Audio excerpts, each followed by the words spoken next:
The thief cometh not but for to steal and to kill and to destroy. I am come that they might have life, and that they might have it more abundantly.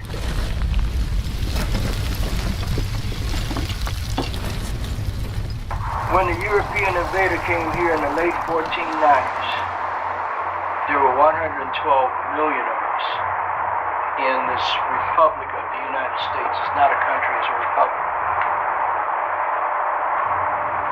And in less than 500 years, through genocidal practices, through the introduction of diseases that we had no immunity to, and other evil things that he brought, arrogance, greed, our numbers went from 112 million to less than a million by 1930. How do you kill off 111 million great people? White people have stolen land, spread smallpox, killed all the buffalo and salmon to cause starvation, shot at women and children trying to flee a massacre, slaughtered, put them on the worst pieces of land.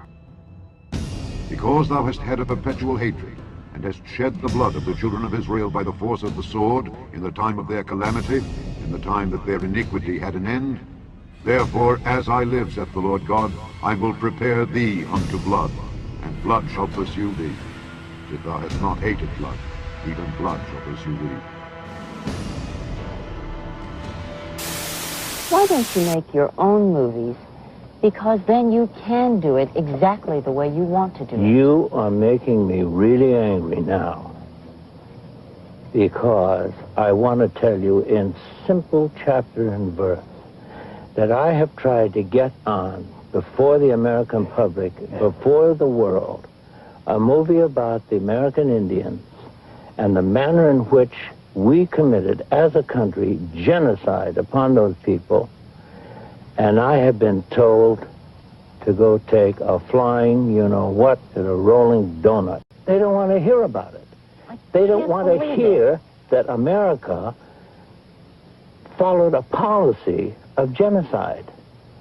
General Grant, one of our great heroes in America, called for the destruction, the annihilation of these people. Now, another thing that they teach in the history book was the whole Thanksgiving, the meeting. But we talked about that, and I wanted people to know the truth about that. It was actually, if you want to talk about how Thanksgiving came about. I do want to talk about it. First of all, you got to remember, my dear brother, that's history, his story. It's not our story. When they proclaimed Thanksgiving, it was in Mystic, Connecticut. A tribe of Indian people, the Pequots, that were thriving and surviving.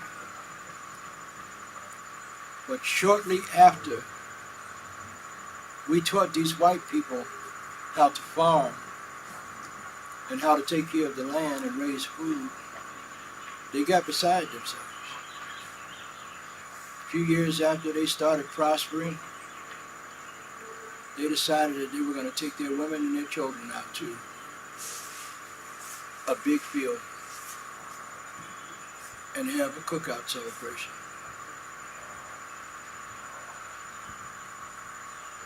No Indians brought deer. There was never a Thanksgiving dinner with them, according to what they say. Not true. The celebration of Thanksgiving was the men walked off from their families and went further north into Mystic, Connecticut, and he murdered these Pequot Indian children, elders, women, and men. Got them in the enclosure of their habitat. They had built forts, per se, but that was only for the protection of their people.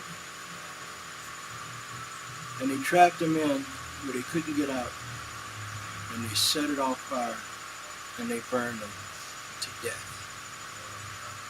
Then they came back. They were so thankful that they had killed these Indians. But that was the first Thanksgiving. Not what you read about in their books.